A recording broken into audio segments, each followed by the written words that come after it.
Hello and welcome to the morning after show presented by betonline.ag. My name is Joshua Reimer and I'm joined by none other than Jared Block, who's over on my right. Jared, how are you doing after a fine Monday? Doing great. Still have content overload going, and I don't think it's going to stop anytime soon, but every single day we're inching closer, and I'm trying to find a way to wear a baseball jersey at least like twice a week for the next couple of weeks, because I Yeah. can't. It's so close, and spring training is like 2 days away, and yeah, that's how I feel. Dude, we get to watch like live baseball in just 2 days. I'm so excited. I'm pumped. I can't wait. Not to mention, just talk a little bit more about baseball. We don't have to super dive into this or anything, but MLB packages are live. And I think people were kind of floored with the amount of content we're providing this year because it's more than we've done any season ever, which is awesome. Yep, exactly. I couldn't be happier to have MLB packages go live. And again, like I said on Twitter last night, it's the most content we've ever put out for an MLB season. We said that for the NFL season, so I guess for comparison, I think it's more content than we put out for the NFL season too. Yeah, it probably is, honestly. I mean, with everyday content, providing for early onlys, both you and I providing for early onlys, and not only doing FanDuel content like the company has done in the past, but also including that DK content for early only. I mean, you talk about content overload in real life sports. We have the content overload when it comes to MLB DFS. That's right. So basically, we're gonna live and breathe MLB Monday through Friday, and Corn's gonna take over and breathe it Saturday and Sunday. It's gonna be awesome. Just saying hello to everyone in chat. What's going on, Bacon? How you doing? Good morning, Seal Burr. Glad to have you be a part of the stream. Let's get to it. Without further ado, we have some NBA to talk about. Everything went on last night. We had a 9-game slate and a busy 9-game slate at that. So let's talk a little bit about it. I know I ended up getting a big W in cash games, much needed after one of my first losing weekends that I've had in quite a while. So very happy to get a dub yesterday. But we saw just an absolute fireworks show from the Wolves and Spurs because, this was a game that didn't go to OT and still somehow combined for 288 points. Yeah, the over under for this game was 241, and I feel sorry for anybody that bet the under on this game. It was an absolute barn burner, no defense whatsoever. Karl Anthony Towns at 60 real life points and 32 points in the third quarter. It was unbelievable, and I guess the whole thing about Pop guarding the best player, I guess maybe panned out because Anthony Edwards did absolutely nothing in this game. I guess I don't know if I would agree that Anthony Edwards is the top player, but we did see him absolutely stopped in this game. We saw Cat really have the ability to go off. I mean, he looked so good all the way throughout. Like you said, he had that fantastic third quarter where he just scored at will essentially. And we talked about it on the show yesterday. I talked about Cat being a GPP option, so I was happy to see that panned out. He usually takes advantage of these centers that are more traditional NBA pace centers, and we saw that in this game specifically, how he was kind of able to do whatever he wanted everywhere that he went on the floor. On the other side, another take that I'm really proud of. I called this Keldon Johnson game. He almost hit 50 FanDuel points last night. Talked about how he was in a really good spot without Jared Vanderbilt on the other side. Really, no one to guard him, and he was able to go off as well. He was able to have a really good game. So was happy with the analysis on this game, honestly, as I watched it play out. But it was a really fun game to watch too. Do you want to know? I didn't tell you this, but do you want to know what exact time? I know this because I can replay it in my memory. Uh huh. What time I took Cat out of my lineup? Oh no, I remember, bro, because we talked about it like before or I think it was after the podcast, like directly Yeah. after, and you were like, "I'm hmm gonna do the Dejounte and Cat builds. Like that is the goal for today. I feel good about it." And I was like, "Yeah, man, sounds sick for GPPs." What time did you take Cat out of the lineup? Yep. 5:18. Oof, rough, man, rough day at the office. Yeah. Just awful. Yeah. Yeah, man, it would have been nice to have some cat exposure. I didn't have any personally. I felt good about Vooch. Probably could have pivoted to get there, but it didn't make much sense on last night's slate. Um, unless you were in GPPs, like you said.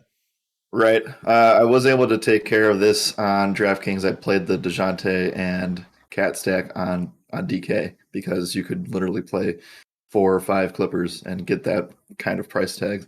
So I was pumped about that. That was awesome. But yeah, FanDuel I went the Giannis direction, which wasn't the worst thing, and then Jordan Clarkson was the reason that I ended up losing. So if Cat stays in there, Jordan Clarkson probably still makes me win GPPs, but it's all good. So the one thing we do need to talk about, and it's embarrassing because if you're thinking that somebody would actually put up a 0 in the all stat column, every single stat column, playing 19 minutes in a game that scored 288 total points, well, you had one person do it, and it was Malik Beasley himself. Oh no, Malik. He's either really good or really bad, man. It's not a Tony Snell situation where he's always like this. He has good games, but that is incredibly disappointing to see because I would have thought he hooped this game. I'm happy that Pat Bev was in, so I had no choice to play him. Yeah, I mean, that mixed with a 23-minute Josh Richardson performance of 2 total points. It's kind of those two guys definitely got the L last night. So there were people that stacked this game, but I don't know. I actually have to look at some more winning scores because I didn't see more than like 2 guys that were actually stacked in this game. Yeah, I didn't see many people stack this game, and it feels like, we talked about it. It was the highest over under on the slate.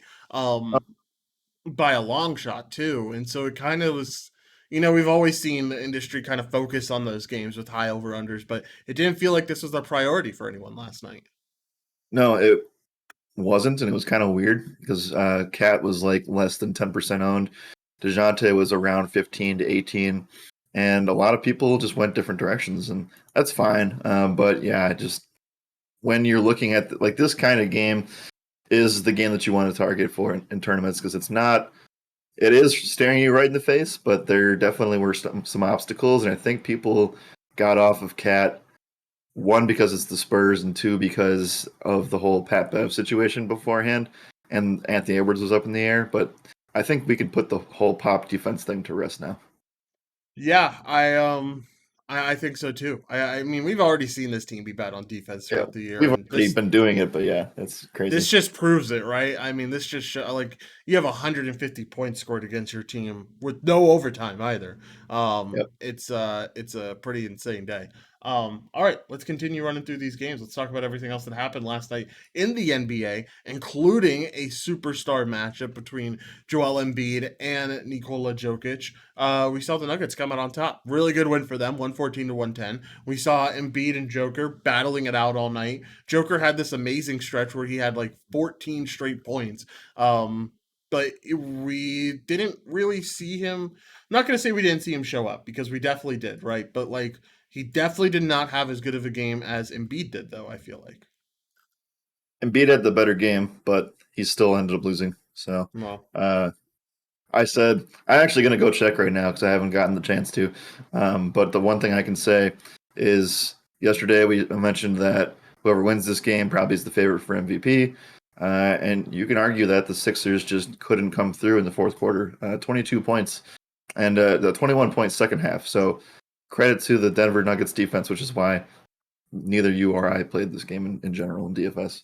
What surprised me is a lot of people played Embiid. Like half of the field played Really? Embiid in Okay. cash, and I was shocked by that, man. I was like, no way would I ever play this game. No way would I ever play Embiid. Harden was in, like it didn't.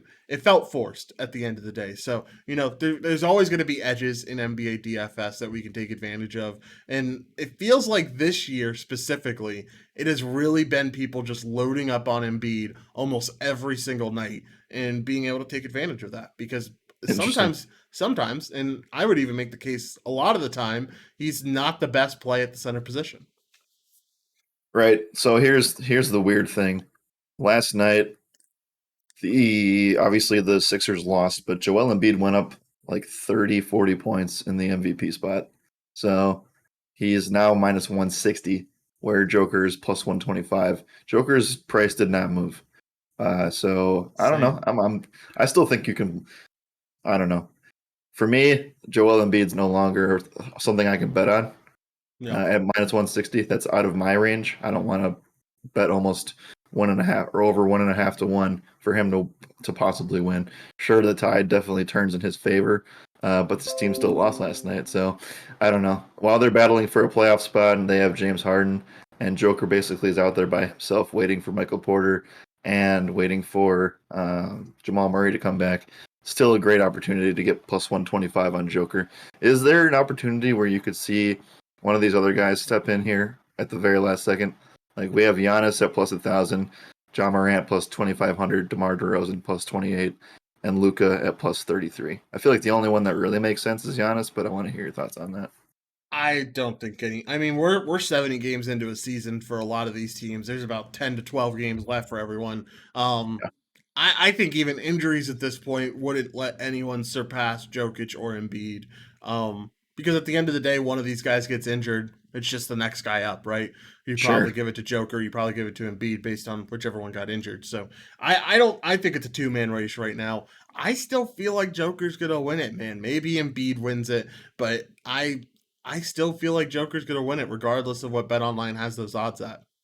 Right. I mean, we're just looking at bet online odds too, so things could be different in other places, but I think that, at the end of the day, the voters that actually have the ability to vote aren't looking at these kind of things either. So they're not looking at favorites or anything like that. So I think that 10 games is still enough time for Joker to put on a performance.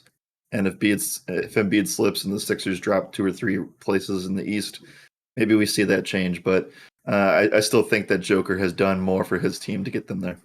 Yeah, I would tend to agree with that. All right, let's continue to talk about everything else that happened in the NBA. We had the Kings win a big one against the Bulls, where we thought the Bulls would end up winning this one. But Kings have kind of been resilient. I'm not excited for what this team is doing now. I'm excited for what this team could do in the future because obviously they're fifth in the Pacific, they're 13th in the West. They're really not going to do much this season. But you talk about having a good draft pick next year, maybe, and then you have Sabonis on the team. You have Fox. Yeah. You have a talented crew.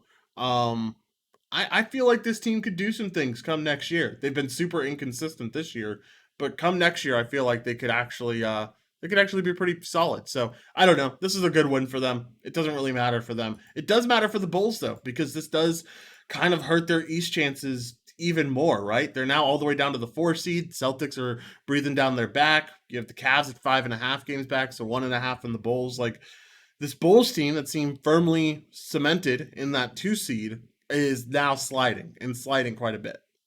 Right. Yeah, the 2 losses by the 3 and 4 seeds last night was huge for the Eastern Conference. It moves. There's now, 4 games of separation between the Heat and the next team, or sorry, the Heat and the number 3 or 4 seed, and then you have the Bucks, who are now 2 games up on the Sixers, and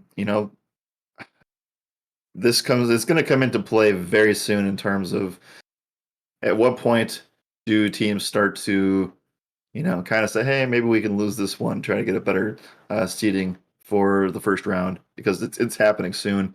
And I would not be surprised to see the Raptors pass the Cavs to try to get a better matchup here. Because right now, I guess out of all of these teams, you would have to assume that the Cavs are the weakest seed, right? Yeah, yeah, probably. You're probably right. But they are safe. So right now, the Raptors are not safe. They're technically in the play-in. So I'm going to be very interested to see how it goes. The 6, 7, 8, 9, and 10 seeds are all on winning streaks more than one game. So yeah, it's going to be really impressive to watch how this thing shakes out at the end. Yeah, it definitely is. Let's keep on moving along. Let's talk about the other games that we had last night, including your Bucks getting a big win against the Utah Jazz. Utah Jazz stayed in it basically the whole game, so it was entertaining for sure.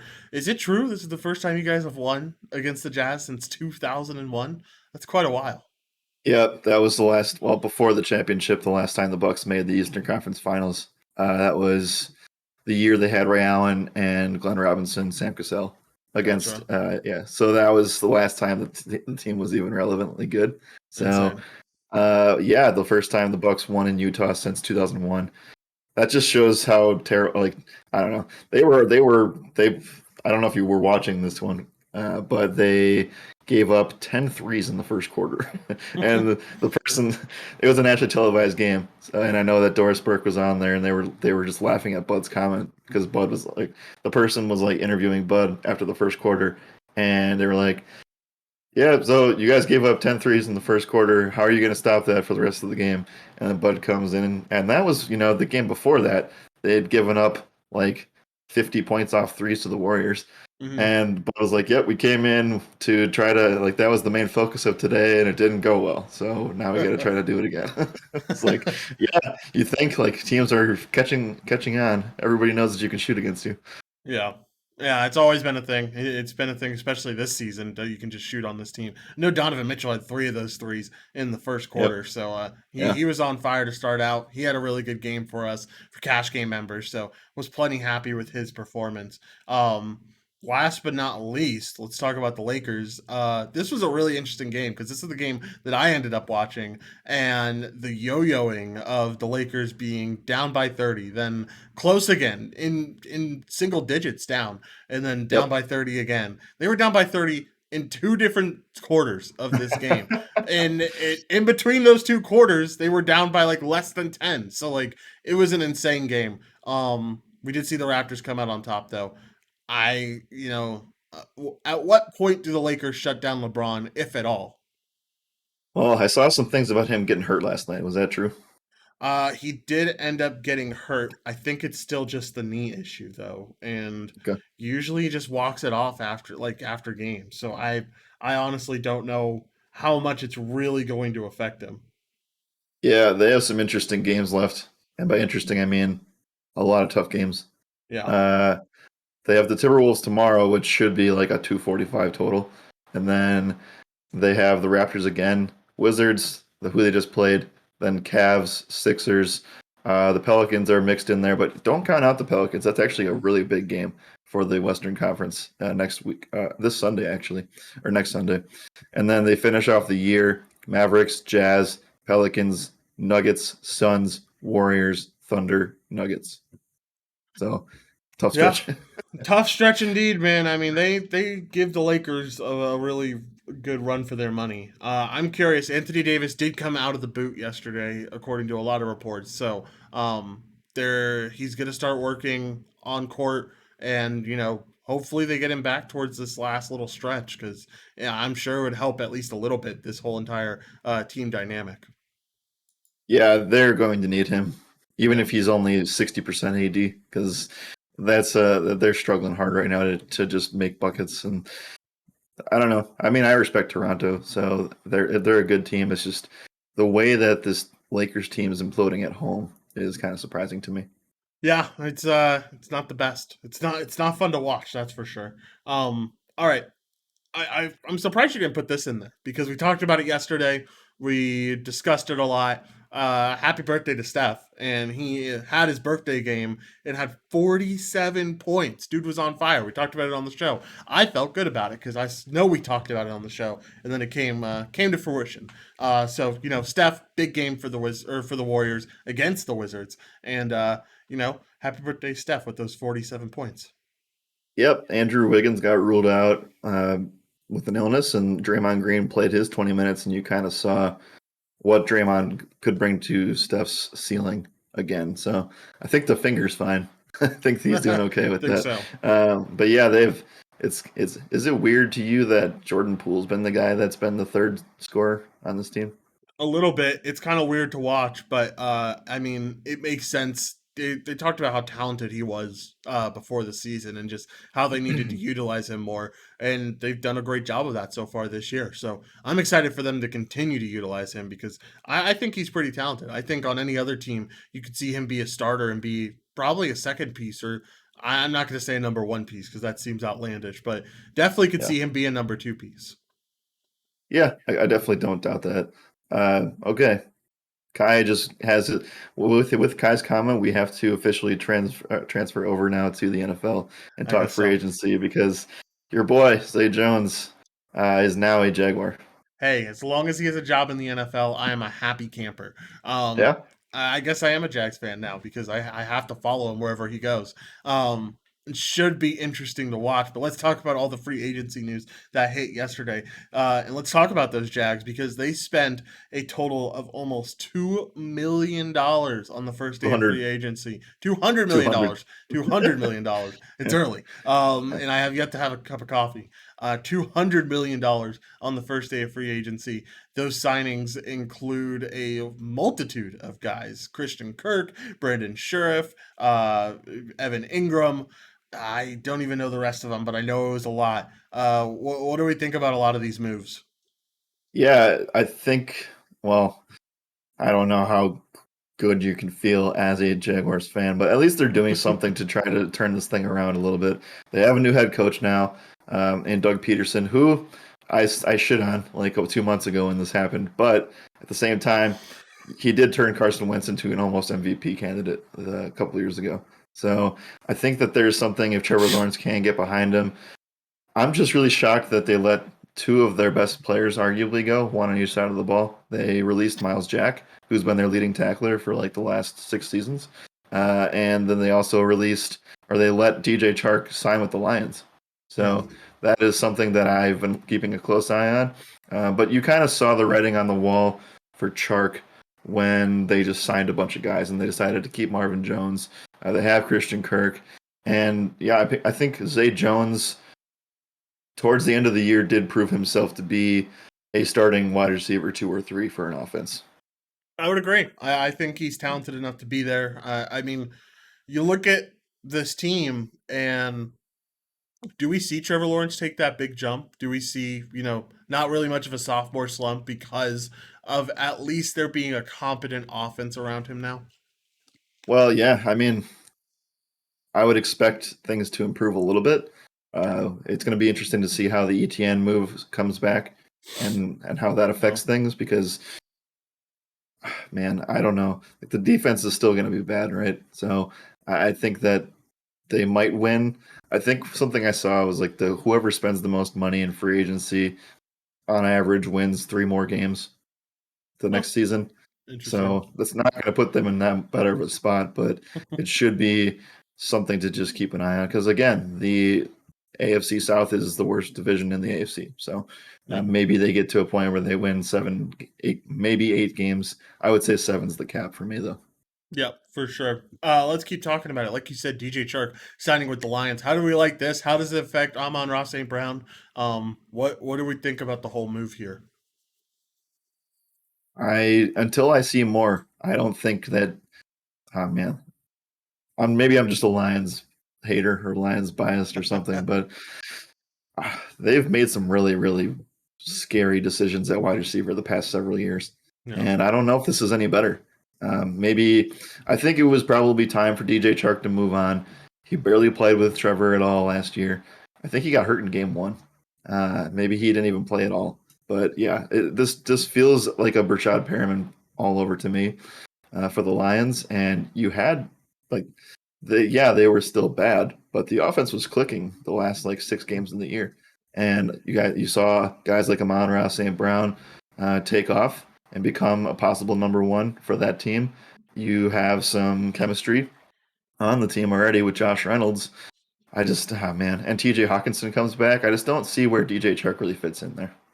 Yeah, and where this team is currently at, they're not really in a position to draft a QB. I feel like that comes next year with Bryce Young or one of the top QB studs.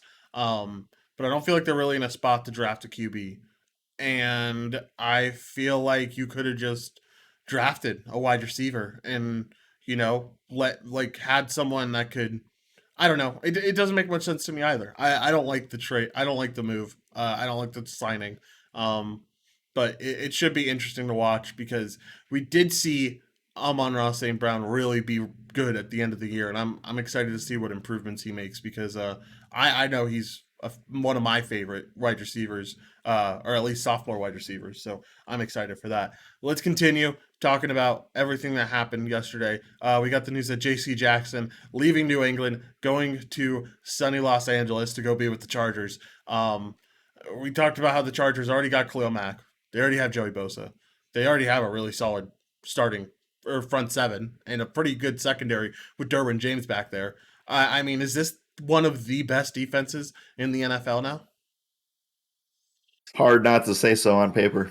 I still No, think that until the Chargers can prove that they're not going to be the Chargers in close games down the stretch, then we have to just go with what they've been. But yeah, the way that this thing looks on paper is very similar to the team that just won the Super Bowl and the LA Rams. So I think that the Chargers are trying to make a statement here and not. Um, Maybe they like being in the underdog, but they're trying to prove that they are just as competitive as the Rams. And this is what being in LA. Because do you think that they make any of these moves staying in San Diego? San Diego, because I don't think they do. probably not. You're right there. They probably don't make any of those moves. Yeah, I mean they have a stadium that just hosted the Super Bowl. It's a nice area, or at least it used to be. But LA is a destination for free agency always, right? So Yeah. uh, I think that with that mixed with the Rams winning the Super Bowl and the Chargers just having a lot of chemistry on both offense and defense, like these are guys that not only are good and talented, but they actually are friends with each other. Like the defensive guys, they're all pretty good friends. And you saw that Yep. yesterday with the J.C. Jackson signing. Yep, for sure. It should be interesting to see how he pans out. I think he's that next level of corner. I feel like a lot of people do. And Yep. it was a great signing.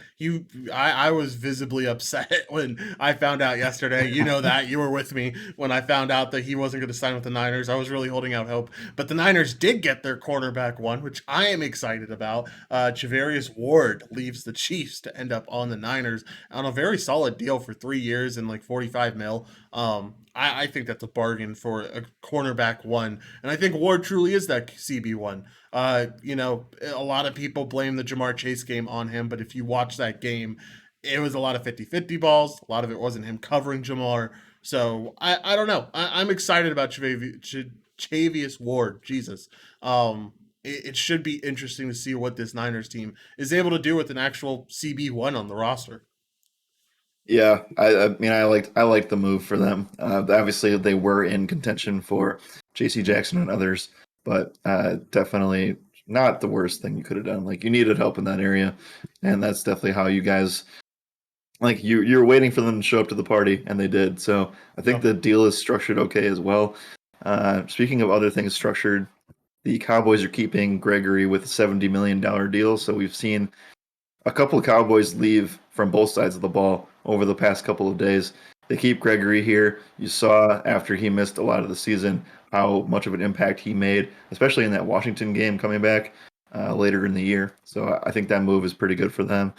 You also saw the Titans release Janoris Jackrabbit Jenkins. Will be very interesting to see where he goes because wherever he goes, I will follow with DFS plays against him. Yeah, without a doubt. It always happens. He always gets a job somewhere, and we're able to attack it a lot of the time. All right, last little bit. It's about your team. Aaron Rodgers' deal finally came out. Finally was released to the public, and 150 million over 3 years.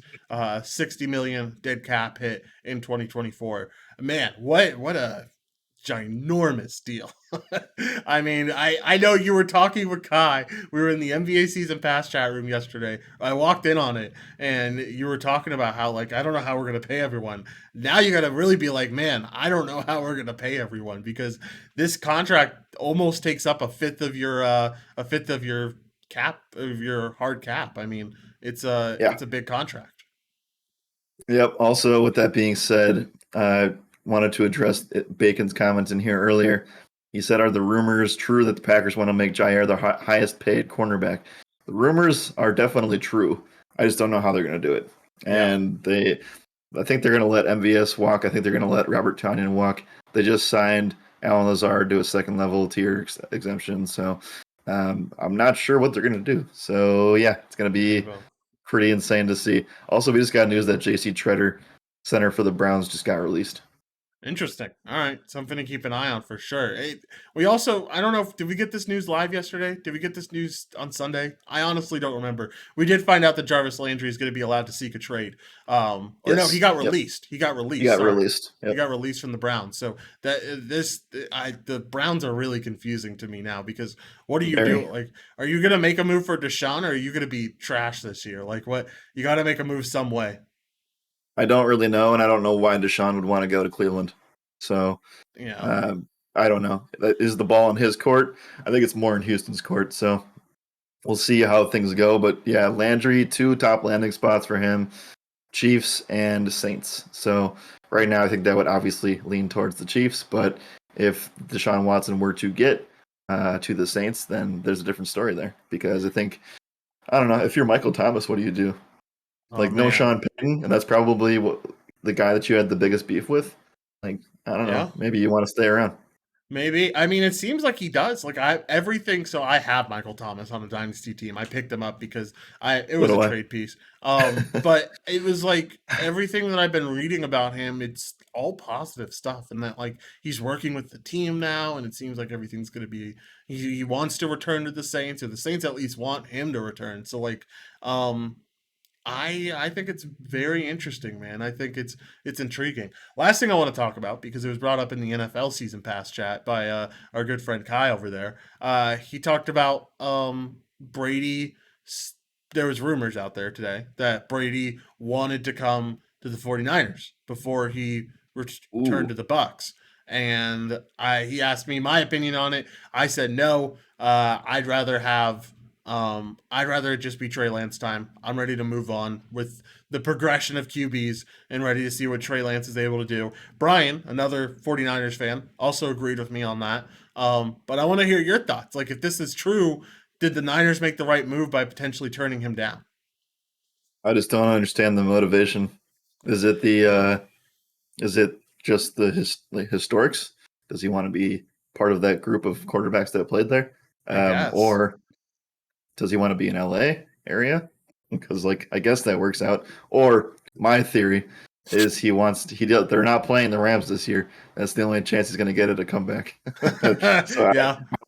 that's the only thing I could think of because it doesn't make sense because you're taking no offense to you guys, but you're taking a downgrade in weapons with the amount of weapons On you're saying from Bucks to from Tampa to San Francisco. There is a downgrade of weapons overall. I You can mean, go tick for tack for like most of them, but then I think that they have the slight advantage. I guess. I mean, I don't know. I think it's pretty close. I think it's closer than you're giving it credit for at the very least. Okay, so Kai is saying it's his team growing up and near his main home. So I guess that's the motivation. Um, That's I don't know. nice, but Florida's free, so I don't know. Yeah, Florida is free. It should be interesting. I mean, it's not going to be interesting. I'm excited for the progression of quarterbacks in San Fran. I'm excited to get Trey Lance in, see what he has. Um, I I think that also just like the Niners are being smart with this move. If it is true, then the Niners at the end of the day are being the smart ones because they've got to be considering, we have to pay Debo next year. We have to pay Yep. Trey Lance at some point in the next 3 years. We have to pay all these studs that we have on our roster have to get paid at some point. The Bosa contract's coming in very soon, and I mean that's going to be Nick Bosa is going to be the highest paid pass rusher in the NFL, in my opinion. So, and rightfully so. He's one of the best. So I'm excited to see what happens there. Anyway, all right, let's move on. We have plenty more to talk about. Let's talk about the MLB a little bit because we have everything going on here. MLB packages are live, like we said at the beginning of the show. If you want to sign up for that, shoot me a DM, shoot Jared a DM. We can talk to you about the potential options. Now we have a few promos running on right now.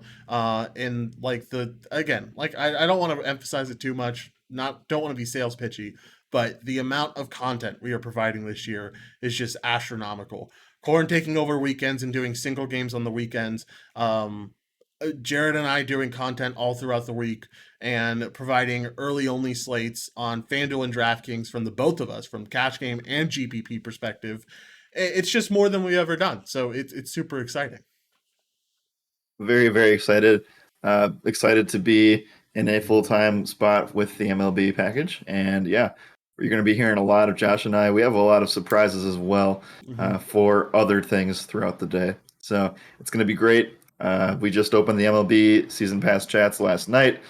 Seeing a lot of traction and people going there, so it's cool to see. And we have spring training starting on Thursday, which means if FanDuel and DraftKings play it, Corn will play it too. Yeah, he will, and it'll be a lot of fun, man. I mean, we've seen him absolutely dominate spring training, able to build up your bankroll a little bit before we get to the MLB year. So again, like I said, if you are interested, make sure to shoot Jared or I a DM, and we can get you taken care of. Just some breaking news that we got from Adam Schefter.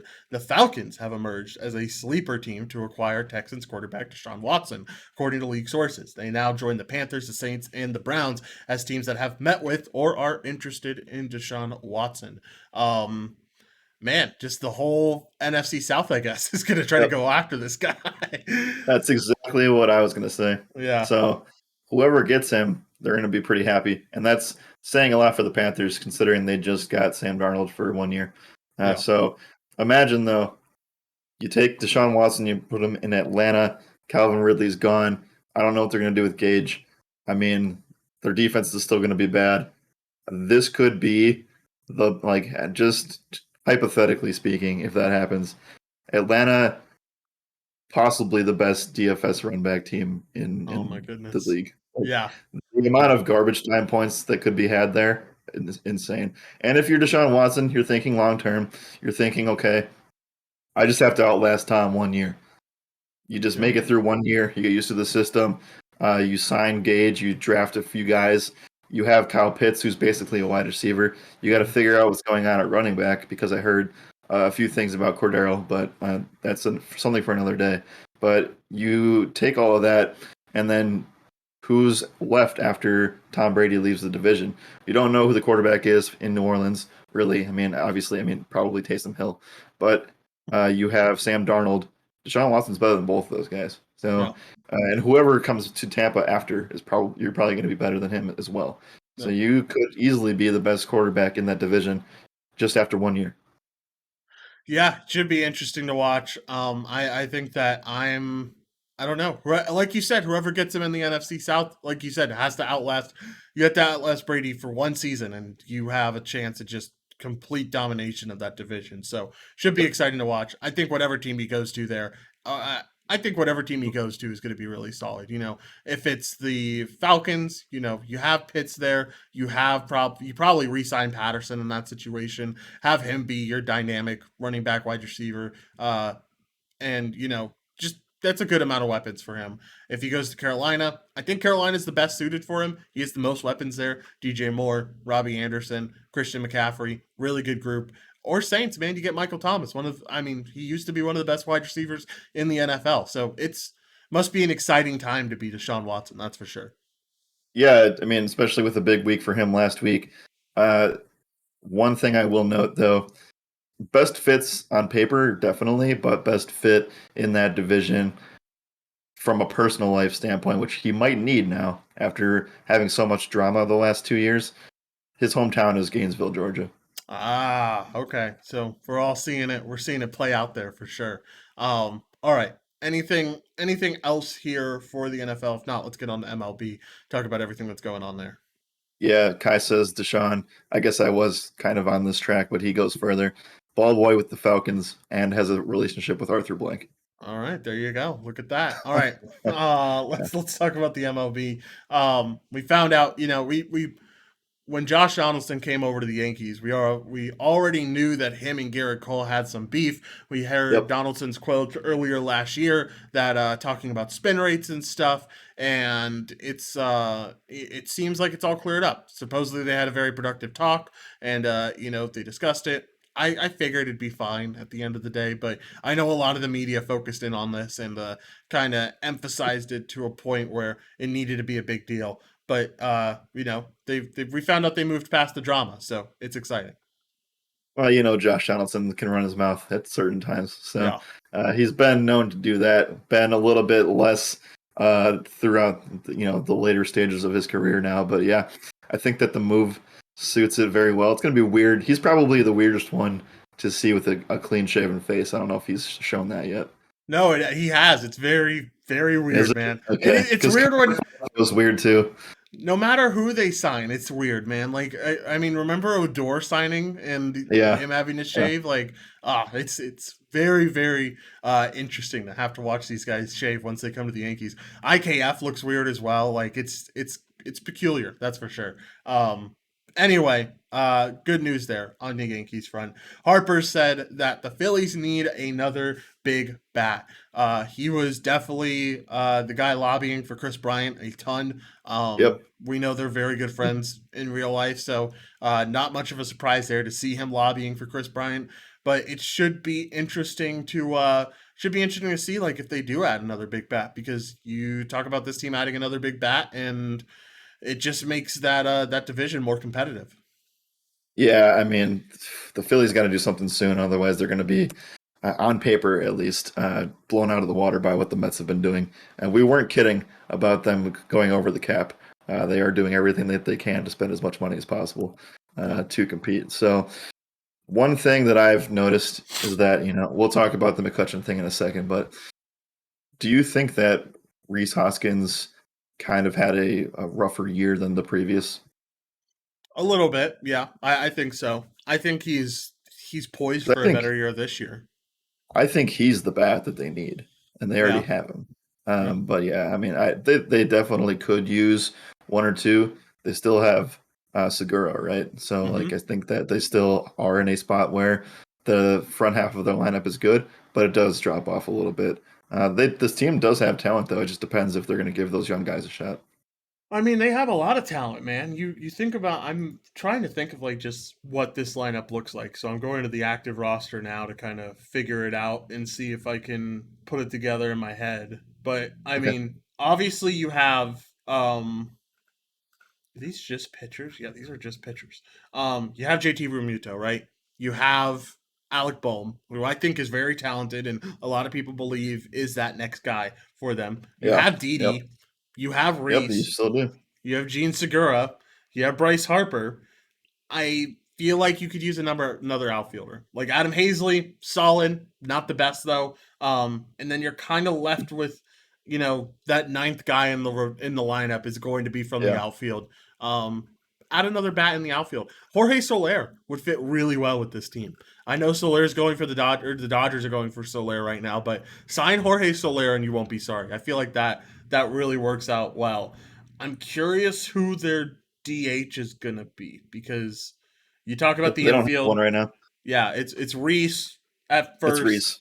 It Um, could be Reese being DH, but yeah. yeah, I guess. So maybe you go for a first pick. Maybe Rizzo makes sense in this lineup too. I don't know. There's plenty of options for them to do. They gotta figure out who they want. Um, Right. this Phillies team very interesting though, man. Especially when you consider that starting staff. I mean, you got to remember they have Zach Eflin here. They have Kyle Gibson. They have some aces in Wheeler and Aaron Nola. So like a good Yep. 1-2 punch and then a solid rotation all the way through.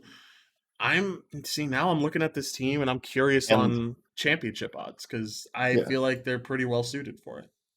and they signed Corey Knebel this week Yeah, too. that's So big too. you have the closer now. They have some solid bullpen arms too. So yeah, I think that they're missing. So we'll talk about the McCutchen thing next. That's where their biggest hole is right now because You haven't Yeah. seen the guy fill in the outfield spot that was taken away, and that's a big outfield piece. Obviously, Chris Bryant would help in the outfield category, and he could play DH in situations where they don't want to put him in the field on that specific day. Could see even Harper step into the DH role. I know that he still is young enough to where that he can play both sides of the ball. He's going to be playing both sides for a lot of the time, but I mean, you have some guys that can interchange here, but I do agree with you.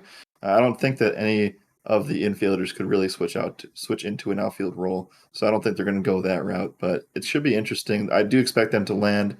They might not land Bryant or Rizzo, but they certainly will be in the market for another outfielder. Yeah, another outfielder, potentially another infielder for some depth. That's what I feel like they're lacking right now. No future odds up on Bet Online right now. So we'll have to wait and see on that. We'll have to check back later on in the week. Um, all right, let's talk about, like you said, Andrew McClutchin, as I like to call him. Heading over to your Brewers. I know you're pretty pumped about this. Solid bat to add to your outfield, and just adds to an already pretty solid team. So, what do you think about Andrew McCutchen end up making his way to Milwaukee? Yeah, I am pumped because he is a guy that has destroyed us for years. For years. And he always hits well in Milwaukee. I'm pumped. And apparently that's part of the reason that he uh, wanted to come here. He said that he loves playing in Milwaukee, and it's very similar to Pittsburgh's just environment and culture. So, yeah, I think that it's great. I also think that while our outfield is old, it's we're turning the tides just a little bit. We did get Hunter Renfroe, who's young. We still have Christian Yelich on that massive deal, but we had to make up for losing both Avi Garcia and Jackie Bradley Jr. So I think we did that and made that move because we needed somebody with Bradley's defensive ability and somebody that's also a better bat than him, which I think we got in this trade or in this deal. Man, you need some help in the infield. Man, We I I was know looking at it's this roster and it's not pretty in the infield. I don't even Rowdy at first, Wong at second, Hira probably DHs, Adamas shortstop, Brosio third, or Pablo Reyes third too. Oh, I forgot we got Brosio. I forgot Yeah. about that. I mean that's a solid. I love Brosio, but we all know he strikes out a ton. So I don't Yep. know. Milwaukee is We all Brewers. yeah, right. It's right in place. Man, you guys are gonna have like a 25% K rate this year with Renfro on the Yeah, team now, I know. and McCutcheon already has 20% too. So, man, I already know who I'm targeting pitchers against. It's Milwaukee Yeah, all day long. I Um, would hope. I was gonna hope that we would come into this season without this whole Brewers K rate thing, but it's gonna be a thing. no, it's definitely gonna be a thing, and a thing that I talk about a bunch. All right. Let's keep going through the list of MLB stuff that we have to talk about. Mike Trout said he's going to stay in center field for a few more years. We talked about how good this Angels team is this year. Is this the year that they finally make the playoffs and finally make something out of Mike Trout's greatness? I hope so, man. I hope so too. I actually just want to see them be good, like, Yeah, and not struggle. Like last year was kind of a write off. Just it was Shohei Otani's season, but it also was because everybody got hurt very, very early on. yeah, it should be interesting. You have Rendon here, who I feel like everyone forgets is a talented player, but Rendon is here, Trout's here, Otani's here.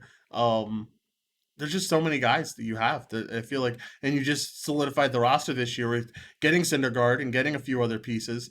Um, I feel like they're really talented and just hope that they can come through because man, you have Jared Walsh as well, the catcher. Like I think that this Angels team is really solid, and I'm excited to see them some potentially do some things in the AL West if they can get past the Astros. I don't know. West is pretty tough. I know Athletics go down a lot after all the trades they've Yep. made, but Mhm. maybe the Angels can kind of take their place as that second team that's still competitive in that division. Right. And I mean, well, I know we'll talk about Seattle in a second. Maybe we transfer there now, but Texas Rangers and Seattle Mariners are both taking that next step up. No. And we'll see because I think they both pass Oakland. Obviously, like Oakland has given in. We saw the trade of Chris Bassett to New York, and that is going to essentially seal the deal. Also, I didn't bring this up, and I should have, and I apologize, but Matt Olson signed with the Braves yesterday. Yeah, well, yeah, got traded to the Braves. Yes. Got traded to the Braves. Yeah. a humongous deal, man. I mean, absolutely Yeah. insane what Atlanta was willing to give up for Matt Olson. Their number one and number two prospects, and then four prospects in the top 14 of their farm system. It should be interesting, man. I mean, it's a lot that they had to give up for Olson. I don't know if he's that talented necessarily to deserve that type of package. I feel like the Athletics did a great job of selling high. So They I did. don't know. We'll have to see. Yeah, they're officially in rebuild mode now. Arguably, their two best players are gone in Chris Bassett and Matt Olson. So we'll see. Maybe it's a team that we stack the crap on because some of these AL West teams are going to start to be really heating up in the batting territory. So let's talk about that. Let's talk about our new favorite team in Seattle. The Seattle Mariners acquired Jesse Winker and Eugenio Suarez for a lot of picks and Jake Fraley and some other prospects. So the Reds taking a step back, it looks like. The Seattle Mariners taking a step forward. Yeah, I think that that's a very interesting thing. And I like it a lot because while Suarez had a really, really down year last year, he did hit 49 home runs the year before in a shorter season, right? I think. Yeah. So um, here's something Wait. interesting. 49 home runs. Winker? Maybe one of the two guys had a massive home run season not too long ago. Between Winker and Suarez, is that what you said? I was reading a comment. Yeah, I don't think either one of them had a. I mean, Winker might have had 30. I don't think anyone had in the 40s, though. They maybe it had in the was 40s, 2 or 3 years ago. Hold on, hold on. maybe. But yeah, Maybe go I'm look it reading up. maybe I'm reading a combination stat. I know one of these guys smashed a couple seasons ago. Let me just check. Winker smash, but This he's is- never had that many, I feel like. Well, yeah, hold on. Yeah, he had Eugenio Suarez at 49 home runs in 2019. What? 2019 felt Yep. like so long ago. That's insane. He almost had 50 bombs in a year. Yep. That's mind blowing a little bit. All right, yeah. I mean, this is regardless of that stat, this is great news for the Mariners. I feel like we talked about it yesterday. If there's one guy, if you could bet on a stat that if you could bet on who would have the most triples next year, I would bet on Jesse Winker so fast because he is going to have so many triples in that big ballpark and probably a few inside the park home runs as well. He's gonna be dominant here, and I'm thrilled for the Mariners because I know we're kind of a Mariners show here. Since I'm not going to be a Brewers fan and you're not going to be a Yankees fan, we decided to meet in the middle on the Mariners, and this makes them really good. This is a great bat to add on top of some already pretty good bats that they have. So I feel like you can really start to get excited about this team. Yeah, I'm super pumped. I know we're running out of time, but I wanted to give you this Jesse Winker stat. Do you know where he ranks in terms of WRC plus among left-handed hitters? Oh, probably like first, probably top five easily. Yeah, he is third. Okay, Total score of 178 in 367 plate appearances, who's which second and guys first? is freaking really good. Yeah, uh, I don't know. I've just seen a bunch of Jesse Winker stuff. nice. Something we'll find out probably in the next couple days or on this show. But yeah, his stats against right-handed pitching are unbelievable in the MLB. And for what it's worth, something I saw directly after that trade went live. You want to guess the division that has the most right-handed pitchers? Oh, don't tell me it's the AL West. It certainly Oh, you're is the just gonna AL West. feast all year long. This is awesome. Yeah. Jesse Yep. Winker for where's Jess? Let's go find Jesse Winker MVP odds because I know the players' futures are up. If I can get Jesse Winker on this list, I'm gonna bet him. I don't see him. I don't see him. He might not be on this list. That's It's probably incredibly not even on the disappointing. list. That is so disappointing. Oh, he is on the list plus 4,000. Let's go. Uh, Maybe. Except they have him in the National League, so you can't bet on him yet. Slow down. You gotta wait till they move him over to the AL. We'll have to talk to our friends over at BOL, get him switched over. Maybe get an odds booster. That'd be cool. All right, let's get off of this Jesse Winker show and talk about the NHL blind dogs that we have to talk about. So every day we choose one blind dog from the NHL. Don't bet on this. We're going through this through the whole season, so we got to get it done. I don't know how we did last night. Did the underdog win last night? Because there was only one game. I'm looking. Hey, you say don't bet on us, but if you bet on us last night, you won. Hey, there you go. Still don't bet on us, but glad to see we could come away with a W yesterday. Let's see. Today we have a laundry list of games. Man, they might have played one yesterday, but they're going to play like 8 today. So we have a pretty little selection of plenty of underdogs to take. You get to go up first. Yeah, don't play Arizona tonight. That's all I have to say. Uh, I'm going to go ahead and take the Nashville Predators plus 100 at home. Nice. I see recently there's been a trend that you end up taking basically whoever's the closest to the favorite. Yeah. You like getting those pretty close to even. Hey, I could go see that game tonight. That's interesting. All right, we are going to take the oh geez. I don't know. We're gonna take the New Jersey Devils plus 128. Let's ride and hopefully get another dub to keep adding on. Uh, Gave up after Jared went like, yeah, Jared probably has gone 6-23. It hasn't been pretty for either one of them. Hey, I had a little hot stretch there, but it's been tough. Really quickly for our closing thoughts, since we do have to get out of here, Jared. Anything to update on March Madness, where people can find the bracket, everything else that's going on. Yep. So we're running a March Madness bracket challenge. You can find it in the announcements tab in the Roto Radar Discord. Scroll up just one post; it's still there. You don't have to do it before tonight's game. I know that there are a couple first 4 games tonight and some tomorrow, but you have to fill out the bracket before Thursday morning. It's 100% free to enter, and you get to go up against everybody in the Roto Radar server. The prizes go out to the top 20 people. 11 through 20 get RR bucks.